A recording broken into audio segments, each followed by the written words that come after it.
es el hombre imaginario. Por eso es que en este horario el Camporán manifiesta con una clara propuesta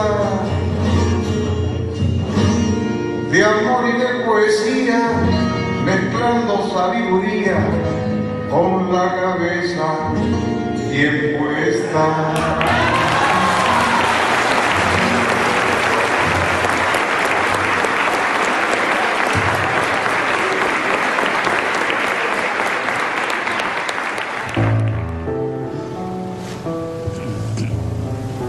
Penseur planétaire, comme le surnomment ses pairs, Edgar Morin voyage de passion en passion, à la recherche de nouvelles zones à défricher. En 1969, en Californie, il est invité à l'Institut de biologie de Salk, véritable pépinière de prix Nobel. Son ami Jacques Monod lui propose de réfléchir aux liens possibles entre sciences humaines et sciences exactes. Et là, il s'opère un virage, parce que à cette époque-là, non seulement je prends connaissance des transformations qu'a connues la biologie, mais surtout, je découvrais des types de pensées que j'ignorais. Gregory Bateson, les conceptions de la théorie des systèmes, de l'auto-organisation. Bref, il se passe dans ma tête, je dirais, je deviens born again, c'est-à-dire je renais à nouveau.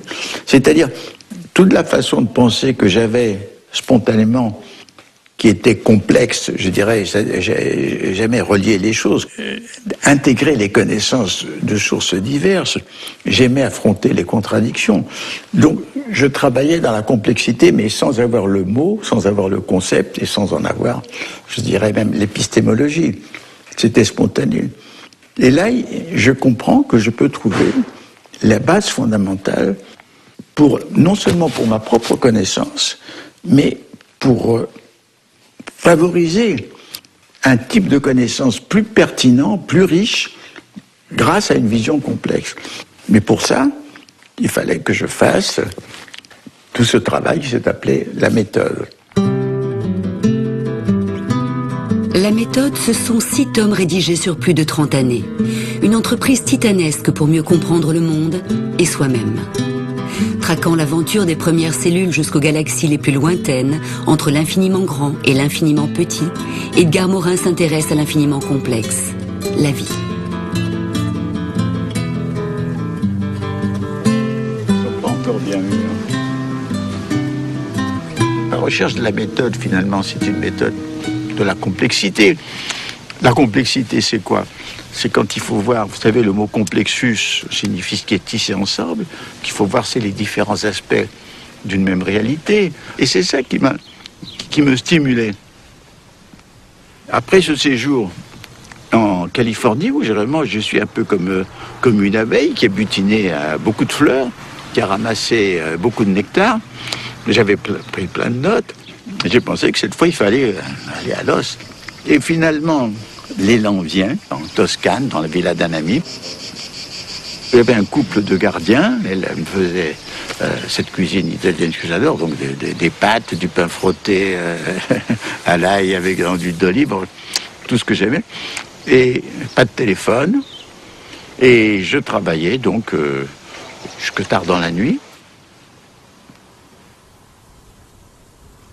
Moi, quand je rédige, c'est la gestation en même temps. J'ai déjà pris des notes, j'ai réfléchi, mais je parle comme d'une nébuleuse spirale. Les choses se précisent, et en rédigeant, je pense, je me transforme, je change, je regarde de nouvelles sources. Je suis, si vous voulez, devenu comme une sorte de peintre de fresque, mais la fresque, elle est dans l'espace, et moi, ma fresque, elle est dans le temps. C'est dans le temps que j'ai fait ce travail. Alors Morin, vous êtes finalement pas un biologiste au point de départ, et maintenant vous... Ni même au point d'arrivée. Oh bah presque, non? Pas du tout. Pas du tout.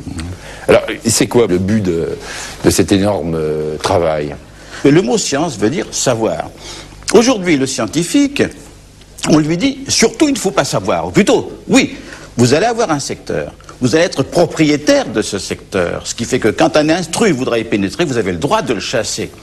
Mais, Renoncez à l'idée de comprendre le monde. Renoncez Renoncez à l'idée de savoir ce que vous êtes, vous, humains, dans votre société, sur cette terre. L'important, c'est de creuser votre sillon, et c'est ça la science. Et moi, si vous voulez, l'art et méthode, c'est une révolte, un petit peu, contre cette chose conçue comme normale. C'est une œuvre que les scientifiques ne jugeraient pas scientifique, que les philosophes pas philosophes, que les écrivains pas d'un écrivain. Enfin, bref, si vous j'avais du point de vue de l'étiquetage, c'était effrayant, n'est-ce pas? Je ne pouvais être classé dans aucune des catégories régnantes et dominantes, et je pouvais être traité comme un farfelu. Bon, parce que au début, je suis parti, et je me rappelle très bien que des amis comme François Furet, par exemple, me dit « Mais qu'est-ce que tu vas foutre dans ces histoires de sciences physiques et biologiques? Tu commences à être connu comme sociologue, reste sociologue. » Et personne n'y croyait. Personne.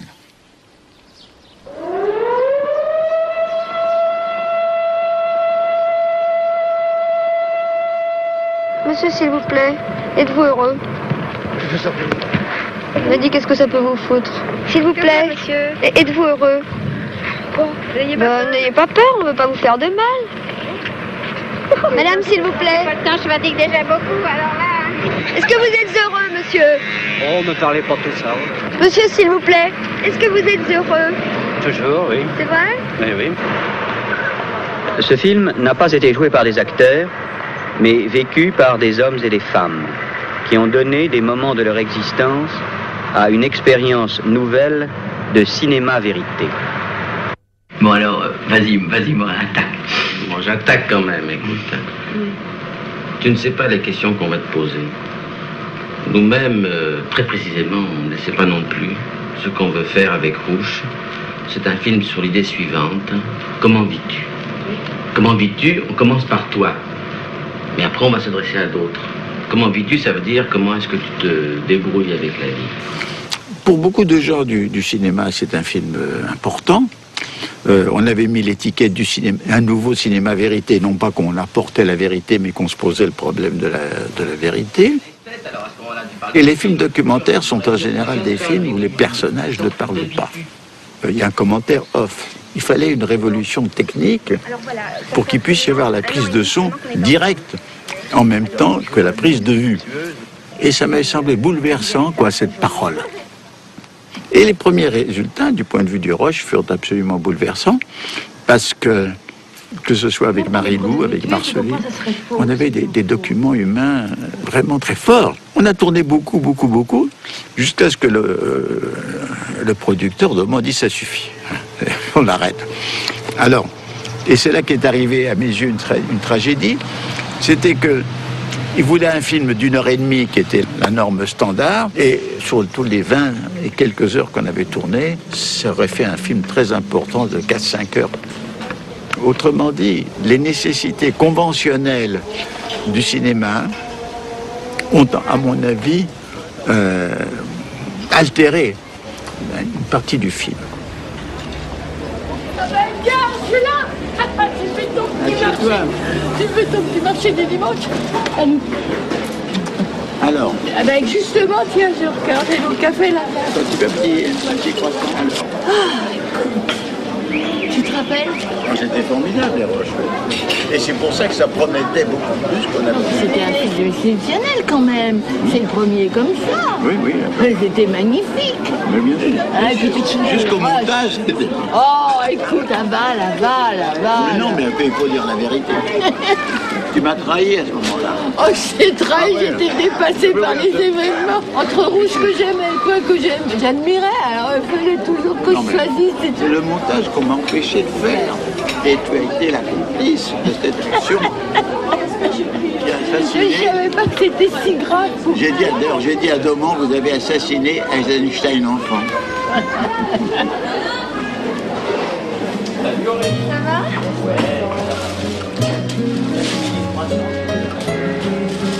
Edgar Morin a eu envie de continuer à faire du cinéma. Son second film se serait intitulé « Où va le monde ?» Mais le hasard de la vie en a décidé autrement.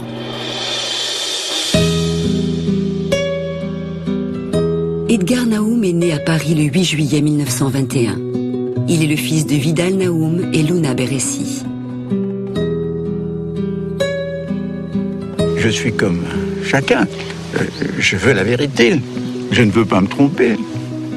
J'étais très sensible, enfant, au mensonge. Parce que, au lieu de me dire, quand ma mère est morte, qu'elle était morte, etc., on m'a raconté des salades, qu'elle était partie en cure, qu'elle était partie en voyage, et après qu'elle était voyagée au ciel. Enfin, des inepties que un gamin de 9 ans peut comprendre. Il sait qu'on lui ment. Et je veux dire que c'est une chose.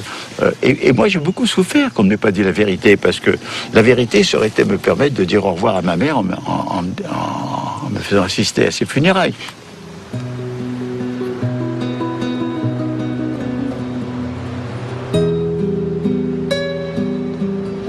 Nous sommes rue Sorbier, où j'ai habité chez ma tante après la mort de ma mère. Cette tante nous a hébergés, mon père et moi.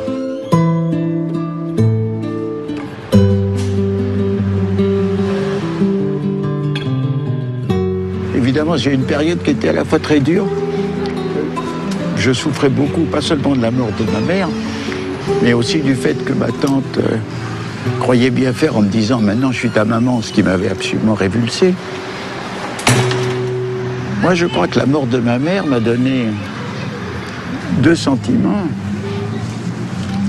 Une sorte de vieillissement mental, un doute surtout. Cette mort m'a semblé enlever du sens à la vie.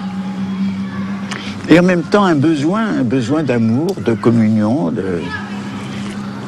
Et c'est, disons, l'expression de ces 2 choses. Je les ai trouvées dans des livres. Mais 2 auteurs me frappent. L'un parce qu'il exprime le doute, c'est Anatole France. Mais peu après, un autre auteur me frappe. C'est Dostoïevski, Crime ou Châtiment, qui donne un sentiment mystique de la vie, de la fraternité, de la rédemption. Peut-être de la rédemption parce que c'est la psychanalyse qui dit que les enfants se sentent coupables de la mort de leurs parents. Et peut-être moi, très enfant comme j'étais, j'avais cette culpabilité et j'avais un besoin de rédemption.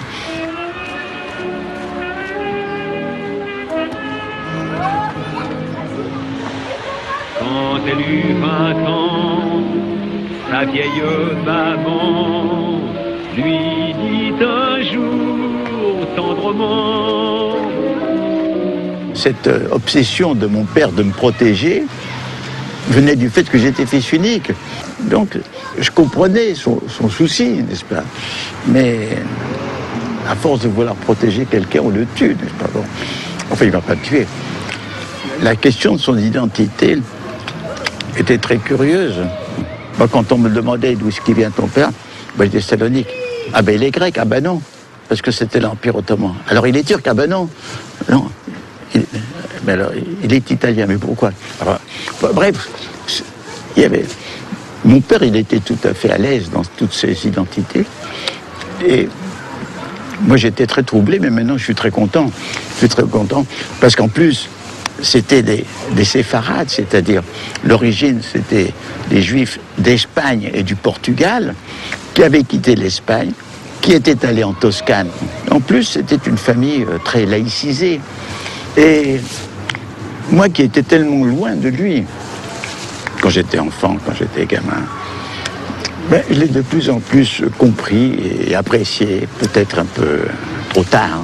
Et quand j'ai fait ce livre, j'ai fait pourquoi? Parce que quand il est mort, j'ai voulu lui faire un monument vrai, une statue réaliste, pas un truc idéalisé. Et de faire ce livre, ça m'a fait beaucoup de bien. Je crois que je l'ai fait dans la joie et dans les larmes. Je l'ai ressuscité. Et voilà. Edgar Morin a eu 2 filles, Véronique et Irène. Vidal et les siens, c'est un livre écrit en collaboration avec Véronique, la cadette. Une sorte de quête initiatique au pays de l'histoire familiale. Il faut dire que Véronique, elle avait fait un travail préalable, c'est-à-dire elle avait interviewé, si on peut dire, ou plutôt fait raconter à mon père sa vie. Et c'était l'époque où je voulais